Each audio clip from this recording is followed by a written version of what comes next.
அனைவருக்கும் வணக்கம். நாங்கள் இன்னும் ஒரு விவாதத்தை இங்கே நடத்திருக்கின்றோம். தலைப்பு: கலைஞர் கருணாநிதி துரோகி என்று குற்றச்சாட்டப்படுகிற ஒருவர். அந்த அரசியல் சரியா? அவரை துரோகி என்று சொல்லுகின்ற அந்த விடயம் சரியா அல்லது தவறா? அப்படி நாங்கள் துரோகி என்று சொல்லி செய்கின்ற அரசியலும் சரியா தவறா? இதுதான் கேள்வி. உங்களுடைய கருத்தை சொல்லுங்க, நானும் என்னுடைய கருத்தை சொல்லுங்க.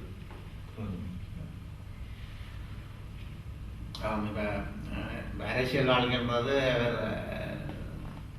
கிட்டத்தட்ட 90 வயதுக்கு 94 வயசு. இப்போ இதுவரையில் அவருடைய அரசியல் அனுபவத்தில் அவர் எத்தனையோ தமிழ் மக்களுக்கு செய்ய வேண்டிய நன்மையான விஷயங்கள் செய்யாதன்றது உண்மைக்கு இந்த வயதிலும் அது தவறான ஒரு விஷயம்.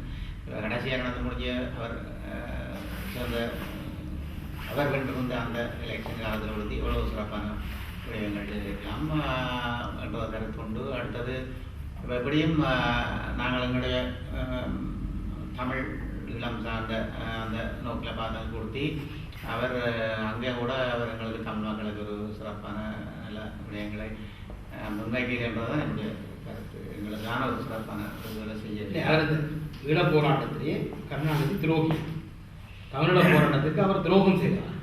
இப்போ என்னென்னு சொன்னால், கருணாநிதியினுடைய வாழ்க்கையை பார்க்கல தமிழ்நாட்டை பொறுத்தவரையில் அவர் ஓகே அது சரியாகத்தான் செய்திருக்கிறாலும் கூட தமிழகத்தினுடைய வேலை திட்டத்தில் தன்னுடைய தமிழீழ மக்களுக்கான சார்பில் அப்படி போராட்ட இதில் பார்க்கல அவர் கடைசி காலகட்டத்தில் அவர் நான் துரோகி என்ற வார்த்தையை பயன்படுத்த இல்லை. ஆனால் தமிழ் மக்களுக்கான அரசியலை, தமிழீழ மக்களுக்கான அரசியலை செய்ய ஆளுக்கு தமிழ மக்களை ஏமாத்திர வேலையை செய்தார் தான் நான் சொல்ல வேணும். இது 2 காரணங்களை நான் இங்கே ஆணித்தரமாக வைக்கலாம். ஒன்று கருணாநிதியை யாருமே உண்ணாவிரதம் இருக்கும்னு சொல்லி நாங்கள் யாருமே கேட்கல. அவருடைய வயதுக்கு அது தேவையும் இல்லாத ஒரு விஷயம். அவர் செய்ய வேண்டியது அரசியல். அந்த நேரத்தில் அவருக்கு இருந்த பலம், மத்திய அரசாங்கத்தில் பலம் நிறைய இருந்தது. அப்படி இருக்கிற பொழுது அவர் ஒரு ஏமாத்து வேலையை எப்படி செய்தார் என்று சொன்னால், கனிமொழியினுடைய தலைமையில் எல்லா மத்திய பாராளுமன்றத்தில் அங்கம் வைக்கிற திராவிட முன்னேற்ற கழக உறுப்பினருடைய விலகல் கடிதங்களை வாங்கி வைத்துக் கொண்டு இதோ விலக போர் என்று சொல்லி ஈழத்தமிழ் மக்களை ஏமாத்தினது மிகப்பெரிய புலியான வேலை. அவரை ஓகே நீங்கள் அந்த நேரம் விலகி இருந்தால் நிச்சயமாக மத்திய அரசாங்கத்துக்கு ஒரு பெரும் பிரச்சனை ஏற்பட்டிருக்கலாம். இவரால் விலக முடியாது, அதாவது நான் இதை செய்ய மாட்டேன்னு சொல்லி இதை செய்ய போவதில்லை என்று மனதில் உறுதியாக முடிவெடுத்து போட்டு பிறகு ஈழத்தமிழ் மக்கள் ஒரு போராட்ட சூழ்நிலையில் அந்த போராட்டம் நடக்கிற பொழுது ஈழத்தமிழ் மக்கள் சரியான கஷ்டப்பட்டு கொண்டு மன ரீதியாக எல்லா ரீதியாக கஷ்டப்பட்டு கொண்டிருக்கிற அந்த மக்களை ஏமாற்றி ஈரச்சியில போட்டு கழுத்தர மாற்றி ஒரு தேசிய வெயிலை செய்ததால் அவர் துரோ என்று சொல்லுகிற நான் வரவில்லை. மிக மோசமான மனிதர்,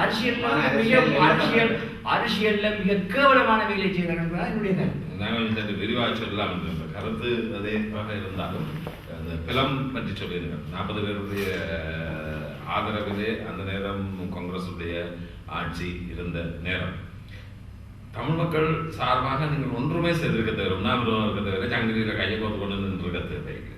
உங்களுடைய அந்த 40 பேரும் அப்போது ஒரு ராஜினாமாவை செய்திருந்தால் சர்வதேச அரசியல் சூழலும் பிராந்திய அரசியல் சூழலும் மாற்றமடைந்திருக்கும். அந்த மாற்றத்தை செய்யாதது வேற வார்த்தை எனக்கு விடாம நீங்கள் கொஞ்சம் நாகரிகமாக சொன்னீர்கள். அது ஒரு இனத்துக்கு செய்த துரோகத்தனமாகத்தான் நான் பார்க்கிறேன். ஏனென்றால் அவருக்கு அந்த தமிழ் என்ற வார்த்தை வாயில தான் இருந்த என்பதற்கு சரியான ஒரு உதாரணம்.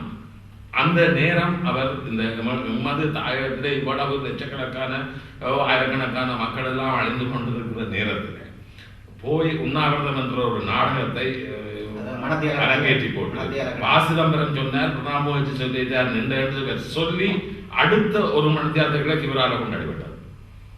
அங்க போறதான் வந்துட்டு.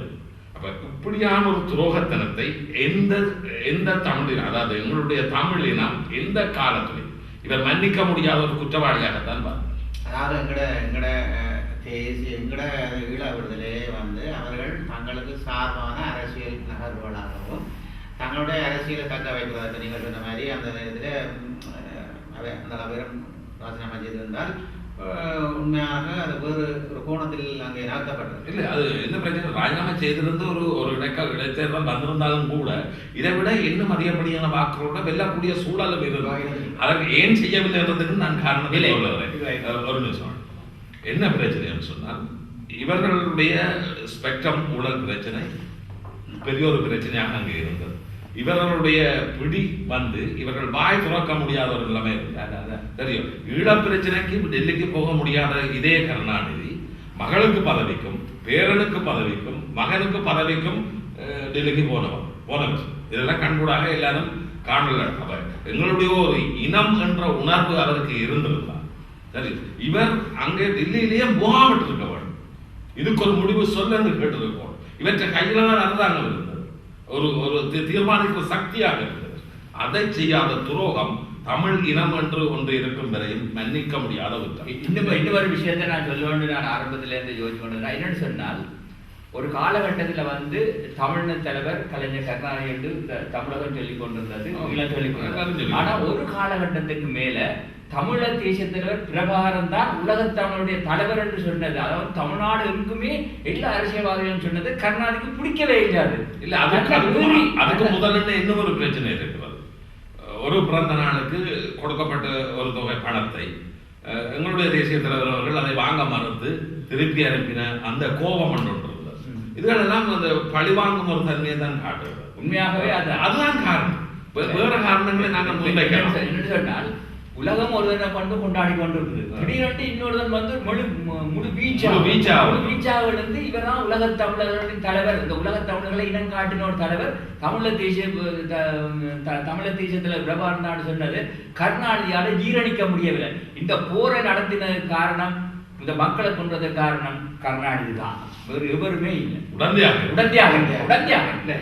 இவ்வளவு கடுமையான கலைஞர் மீது நிறைய விமர்சனங்கள் எனக்கு உண்டு. ஆனால் இவ்வளவு கடுமையாக அவர் தான் கொன்றார் அல்லது அவர் தான் உடந்தையாக இருந்தார் என்பதிலே எனக்கு அவ்வளவு இருந்தார் என்பதும் எனக்கு உடன்பாடு. என்னுடைய பார்வையிலே அவர் கையாளாக ஒருத்தராக இருந்தார். அவருடைய சூழ்நிலைகள் காரணமாக அவரால் செய்ய முடியாமல் இருந்தார் என்பது ஒன்று, அவர் செய்வதற்கு உதவி செய்தார் என்பது வேறு ஒன்று. நான் ஒன்றை செய்யாமல் இருக்கிறது என்பது ஒன்று, நான் ஒன்றை செய்வதற்கு உதவி செய்வது வேறு. நாங்கள் அதை போட்டு குழப்புகிறோம். இந்த நீங்கள் என்ன 40 பேர் என்று சொல்லியிருக்காங்க. 40 பேரிலே காங்கிரஸ் எம்பிக்கள் இருந்தார், முழுக்க திமுக இல்லை. அவர்களும் 16 பேர் தான் இருந்தார். 16 பேரிலே 40 பேர் கையெழுத்து வச்சார். கையெழுத்து வைத்து வெளியில வரைக்கும் ராமதாஸ் வந்து அதுக்கு எதிராக கலைக்கு வலிக்கிட்டார். அடுத்தது காங்கிரஸ் தலைக்கு வலிக்கிட்டு. அதாவது கலைஞரால் வந்து எல்லாவற்றையும் அப்படியே கட்டுப்பாடுகள் வைத்திருக்க முடியும். இவர்கள் அங்கே இருந்து நாங்கள் எல்லாம் செய்கிறோம் என்று சொல்லிவிட்டு அதில் அவனுக்கு அப்படியே ஞாபகம் இருக்கு. வெளியிலே வந்து இல்லை என்று ராமதாஸுக்கு அவருடைய மகனுடைய பதவி போகக்கூடாது ஒரு பிரச்சனை. இப்படி ஒவ்வொருவருக்கும் ஒவ்வொரு பிரச்சனையிலே அந்த ஒரு ஒற்றுமை அங்கே இல்லாமல் போயிருக்கு. இல்லை, நீங்கள் சொல்றது நீங்கள் சென்ட்ரல் கவர்மெண்டோட தான் காய்ச்சி கொண்டிருக்கிறீங்க. இங்கே எவ்வளவு தொகுதி அவருக்கு இருந்த தமிழ்நாடு சட்டசபையில் சரியான தமிழின உணர்வாளராக இருந்திருந்தார். நீங்களே ரிசைன் பண்ணீங்க. தமிழ்நாடு சட்டசபையை விட்டுட்டு நான் எந்த இனம் சார்ந்து நான் ஒரு தமிழ்நாடு தலைவர், என்னுடைய உணர்வு இப்படி என்ற உணர்வை ஏன் வெளிப்படுத்த? இதுதான் எங்களுடைய அடுத்த எலெக்ஷன் வரட்டும்.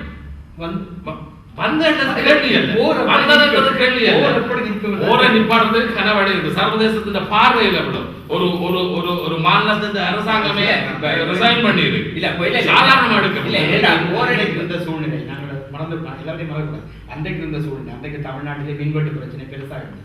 உண்மையிலேயே தமிழ்நாட்டு மக்கள் மத்தியில் ஒரு அதிருப்தி இருந்தது. கலைஞர் மீது ஒரு அதிருப்தி இருந்தது. அவர் ரிசைன் பண்ணியிருந்தால் அங்கே அவர் ஆட்சிக்கு வந்திருக்க முடியும். ஒரு கட்டத்தில் அவர் முதலிலே அவர் ஆதரிக்கிறார், ஜெயலலிதா எதிர்க்கிறார். இன்று அவர் பேசாமல் இருக்க ஜெயலலிதா ஆதரிக்கிறார். இதுதான் அரசு, தமிழ்நாடு அரசு, இதுதான் அந்த அரசு. அப்ப அவர் இதால ரிசைன் பண்ணி ஜெயலலிதா எதிர்த்திருப்பார். இவர் எங்களுக்கு ஆதரவாக ரிசைன் பண்ணியிருந்தால் ஜெயலலிதா எங்களை எதிர்த்திருப்பார். அப்ப என்ன நடந்திருக்கும்? ஜெயலலிதா ஆட்சிக்கும் வந்திருப்பார், எங்களை எதிரான ஆட்சிக்கும். அதான் பிள்ளையான பார்வை உங்களுடைய அந்த நேரம் தமிழீழத்து எங்களுடைய ஆயிரத்துக்கு ஆதரவாக நிலைப்பாடு எடுக்கணுமோ அவதான் ஆட்சி. எதிர்த்தவர் அங்க ஆட்சிக்கு வரையலாம். தமிழ்நாடு அரசியல் நிலைமை அப்படி இல்லை. இது தவறு என்று சொல்லி தமிழ்நாட்டு இந்த நாடாளுமன்ற தேர்தல் 2009ஆம் ஆண்டு தேர்தல் முடிவுகள் நிரூபித்திருக்கிறார். வைகோ விருதுநகர் தொகுதியிலே காங்கிரஸ் வேட்பாளரிடம் தோற்று போனார். நாளைக்கும் உதாரணம் சொல்றேன். சொல்லுங்க. தமிழ்நாடு இந்திய அரசியல்ல வந்து நீங்க ரெண்டு விதமா பார்க்கணும். தமிழ்நாடு அரசியலும் நாடாளுமன்ற அரசியலும் ஒன்று அல்ல. எம்ஜிஆர் விளையாட வந்தது அந்த வரலாறும் இருக்கு. அது சென்ட்ரல் கவர்மெண்ட்டுக்கு யார் அனுப்ப வேணும், தமிழ்நாடு சட்டசபைக்கு யார் அனுப்பணும் என்ற ஒரு நிலைப்பாடு தமிழக மக்கள்கிட்ட இருக்கு. நீங்கள் எந்த எலெக்ஷன் எடுத்து பார்த்தீங்கன்னா நாடாளுமன்றத்திற்கு எங்களுக்கு ஆதரவானவர்களை அனுப்ப வேண்டும் என்றுதான் தமிழ்நாட்டு மக்கள் முடிவெடுத்திருக்கோம். ஏன்னா நீங்க மக்கள் சாகலாம், மக்கள் செத்து கொண்டிருக்கின்ற பொழுது யார் போய் டெல்லியில பேச வேண்டும், எங்களுக்கு ஆதரவானவர் அவர்களை அனுப்பாமல் ஏன் அவர்கள் காங்கிரஸ் கட்சியை சேர்ந்திருக்கார்கள்? 605 ஓட்ஸால வாக்காள தோத்தது இல்ல, 1 லட்சம் பாட்டு 1 லட்சம் பாட்டு இல்ல 1 லட்சம் பாட்டு விஜயாண்டில சொன்னால் கருணாநிதி வந்து இது வந்து கருணாநிதிக்கு தெரியும் நான் ஏமாத்துகிறேன், அதாவது வந்து தமிழ மக்களை ஏமாத்துறேன்னு சொல்லிக்கொண்டு காங்கிரஸ் விடுங்க, ராமதாச விடுங்க, திமுக 16 பேரா இருக்கலாம். தமிழ் இனத்தின் தலைவன், தமிழகத்தில் ஏகோபித்த தலைவன் என்று சொல்லிக் கொண்டிருக்கிற ஒரு நீங்கள் உண்மையான ஒரு தமிழ் உணர்வாளராய் இருந்திருந்தால் உங்களோட 16 பேரையாவது செய்திருக்கலாம். ஏன் செய்யல? அது என்ன வரணுன்றது கேள்வி இல்லை. இல்லை, அவர்கள் கேள்வி வந்து அது மிக முக்கியம். அவர்களுக்கு 3 விதத்தில் பிரச்சனை. ஒன்று அவர்களுடைய குடும்பம், அடுத்தது கட்சி, அடுத்தது ஆட்சி. இந்த 3ஐயும் காப்பாற்ற வேண்டிய ஒரு சூழ்நிலையில் அவர் இருந்தார். ஒன்று அவர்கள் மீது நீங்கள் முதலில் சொன்னபடி 2G வழக்கு ஒன்று அங்கே வரப்போகிறது, மகளை பிடித்து போட போகிறோம், மனைவியை பிடிக்க போகிறோம், பெரிய பிரச்சனை. அவர் குடும்பத்தை காப்பாற்றணும். கட்சி அங்காலே ஜெயலலிதா ஆட்சிக்கு வந்தால் கட்சியை இல்லாமல் பண்ணுகிற நிலைமையில ஜெயலலிதா கட்சியை காப்பாற்றணும், ஆட்சியை காப்பாற்றணும். இதற்காக அவர் சில ஒரு ஒரு ஒரு கட்டத்துக்கு மேலே அவர் திமிரி கொண்டு போக வேண்டும். அப்படி செய்திருந்தால் முடிவு மாறிவிட்டார். அவர் என்னவென்றால் எங்களோட சேர்ந்து அவரும் வழங்கியிருப்பார். அவர் உள்ளே பிடித்து போட்டு அது இல்லை. நீங்க உங்களுடைய பார்வை வர மாதிரி இருப்பது, என்னுடைய பார்வை வர மாதிரி. கருணாநிதியை பொறுத்தளவில்லை கலைஞர் அவர்கள் அந்த ஒரு ராஜினாமாவை அதில் செய்திருந்தால் இன்றைய வரையும் அவர் தான் முதலமைச்சர். தமிழ்நாட்டின் அரசியல் சூழல் அதுதான், அங்க மாற்றம் எதுவுமே வராது. சரியா? இவருக்கு உண்மையான தமிழின தலைவராக இருந்திருந்தால் மறியல் போங்கோ, கனிமொழி போகட்டும். நீங்க தமிழினத்தின் தலைவர் என்ற பதவி உங்களுக்கு வேணும்னா நீங்கள் சாதாரண ஒரு மறியல் போறது கூட இயலாது என்று சொன்னால் நீங்கள் என்ன தமிழின தலைவர்?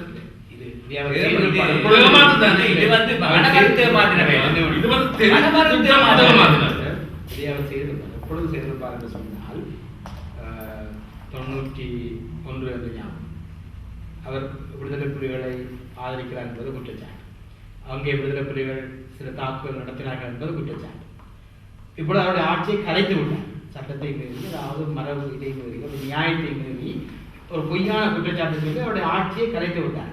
இப்பொழுது தமிழ்நாட்டு மக்கள் கொதித்தெழுந்து நீங்கள் புலிகளை ஆதரிப்பதற்காக உங்களை கலைத்தார்கள், நாங்கள் உங்களை மீண்டும் தேர்ந்தெடுக்கிறோம் என்று அன்றைக்கு தேர்ந்தெடுத்திருந்தால் அவர் இந்த முறையில் செய்திருப்பார் என்பது என்னுடைய நம்பிக்கை. இதை பார்க்கணும். அவர் ஏற்கனவே ஒரு முறை விடுதலை புலிகளின் பேரை சொல்லி கலைத்தார். தமிழ்நாட்டு மக்கள் மீண்டும் அவரை தேர்ந்தெடுக்கவில்லை. இல்லை, அங்கதான் பிரச்சனை. அங்க என்ன பிரச்சனை? இன்னொரு புலிகளை ஆதரிக்கிறதான் அங்க இருக்கு. இப்ப என்ன விஷயம் என்று சொன்னா, ஒரு உக்ரான போர் நடந்து கொண்டிருக்கு. தமிழ் மக்கள் வந்து ஒரு பெரிய பிரச்சனை வந்து என்ன செய்யறது அந்த நேரத்துல நீ வந்து அரசியல் சாணக்கியத்தை வந்து அதாவது ஒரு இனத்தை வேணுமென்று மாத்தினா, அதாவது உங்களை யாரும் கேட்கவில்லை ராஜினாமா செய்ய சொல்லி, யாரும் கேட்கல உங்களை நீங்கள் அரசியல் செய்யும் கொண்டுதான் திருப்பி எழுதி கொண்டு எல்லா சமூக வலைத்தளங்களும் அரசியல் செய்யும் போது புள்ளி கண்டிகள். ஆனா ராஜினாமா செய்ய போறோம், அது செய்ய போறோம் சொல்லி ஈழத்தமிழர்கள் வந்து நம்ப வைத்ததுதான் மிகப்பெரிய புள்ளியா இருக்கு. நீங்கள் உங்களோட குடும்பத்தையும் உங்களோட பதவிகளையும் அமைச்சர் பதவிகளையும் காப்பாற்றுவதற்கு ஆக இருந்தது 6 மாசம். இந்த பதவி போயிருந்தால் என்ன இல்ல, இப்ப ராஜினாமா செய்ய வேண்டியது ஈழத்தமிழன் கேட்கவில்லை.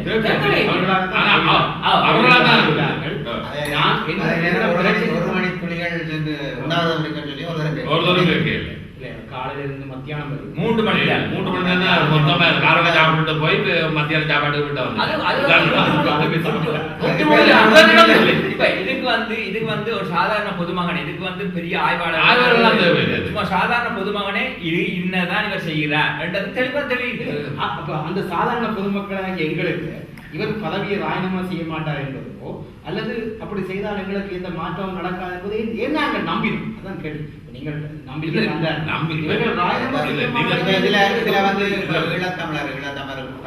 நம்பிக்கை வேறொரு கோணத்தில் இருந்தது என்று சொன்னால் உண்மையிலேயே புலத்தில் வாழ்ந்தாயினா இல்லத்தில் வாழ்ந்தாயினா இல்லத்தில் போராட்ட சூழ்நிலையிலே அங்கே அளிக்கப்படுகின்ற அந்த காலகட்டத்தில் எங்களுக்குன்னு சொல்லி இவர்கள் கூறுவது போல் தொப்புள் கொடி என்பது இந்த தொப்புள் கொடி உறவுகள் எங்களுக்கு உதவி செய்யாதான் ஒரு இயக்கம் அங்கேயும் இருந்தது, புலம்பெயர் நாடுகளும் இருந்தது.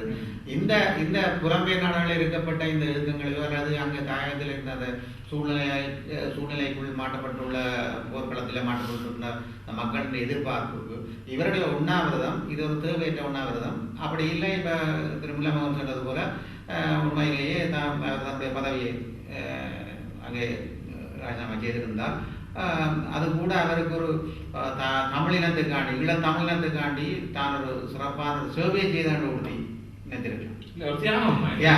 அரசியல்வாதியா நடக்கவில்லை.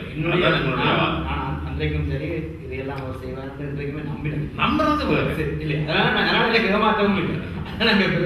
அதாவது அன்றைய நிலைமையின்படி எனக்கு 100% தெரியும். அவர் மீண்டும் அவருடைய ஆட்சி கலைக்கப்பட்டிருந்தார். ஒரு அளவுக்கு மேல் திரும்பினால் அவருடைய ஆட்சி கலைக்கப்பட்டிருந்தால் மீண்டும் வருவதற்கான வாய்ப்புகள் வெகு குறையும். அவர் ஜெயிலில் தான் கிடக்க வேண்டிய ஒரு சூழ்நிலை வந்திருக்கு. அவர் உள்ளே போயிருந்தால் கட்சிக்கு இல்லாமல் போயிடும். இன்றைக்கு கூட அவர்கள் மகனை முன்னிறுத்த முடியாது. அவர் தான் முதலமைச்சர். அவ்வளோ அப்படிதான் கட்சி இருக்கு. அதாவது ஒரு அடுத்த ஒரு பலமான தலைமையை அவர் அங்கே இல்லை. இவர் இல்லை என்றால் கட்சி கலர்வத்து போகின்ற ஒரு நிலைமையிலே அன்றைக்கு இந்த மோசமாக இருக்கு. அப்போ தன்னை கட்சியை காப்பாற்ற வேண்டிய கட்டத்துக்கு மேல் போக மாட்டார்கள். மற்றது முக்கியம் என்னென்றால் இந்த சண்டையை நடத்தியது இந்தியா வர்க்கம் தான் இந்த சண்டையை நடத்தியது. ஆகவே அவரால் ஒரு கட்டத்துக்கு மேல் எதுவும் செய்ய முடியாது. இல்லை, நான் சொல்றது என்னன்னு சொன்னால் நீங்கள் தமிழக தலைவர் என்று சொல்லிக் கொடுக்கிறீர்கள். உங்களுக்கு அந்த முகவரி தேவைப்படுகிறது. நீங்கள் கடைசி ஆக குறைஞ்சது சட்டசபையாவது ரிசைன் பண்ணிருக்க முடியும் தானே. ராஜினாமா செய்திருந்தா அடுத்த எலெக்ஷன்ல தமிழ்நாட்டு ஜனம் கொந்தளிச்சு கொண்டிருந்த நேரம் நிச்சயமாக நீங்க வந்திருப்பீங்க. அதுல எந்த மாற்றமும் உடம்பு வந்திருக்கா. அந்த இவரையும் இவர் தான் முதலமைச்சராக இருந்தார். அதுக்கு அடிப்படை காரணம் அங்க ஆளுமை மிக்க ஒரு அரசியல் கட்சியாக அவர்கள் இருந்த அந்த காலம். மற்றது அங்க இருந்த சூழல். இப்ப நீங்க 91 சொன்னீங்க. 91 இருந்த நிலைமை வேறு. இங்க சனம் ஆயிரக்கணக்கில் நாளா அந்த மணித்துளிகளை வச்சது கொண்டு இந்த நேரத்தில் ஒரு முடிவெடுக்க முடியாத ஒரு அரசியல்வாதியை நாங்கள் ஒரு ராஜதந்திர அரசியல்வாதி என்றோ இவர் ஒரு தமிழ் தலைவர் என்றோ எந்த முறையில ஏற்றுக்கொள்ள உண்மையான பிரச்சனை ஒன்று இருக்கு. இப்ப நாங்கள் மேலெந்த வாரியாக ஒரு மனிதனை பார்க்க, அதாவது ஒரு அரசியல்வாதியை பார்க்க இருக்கல. அரசியல்வாதி என்றதுக்கு அப்பால அவருடைய சுயம் என்னென்று பார்க்க வேண்டி கிடக்கிறது. கருணாநிதி என்ற மனிதன் யார்? கருணாநிதி என்ற கலைஞர் என்ற மனிதன் யார்?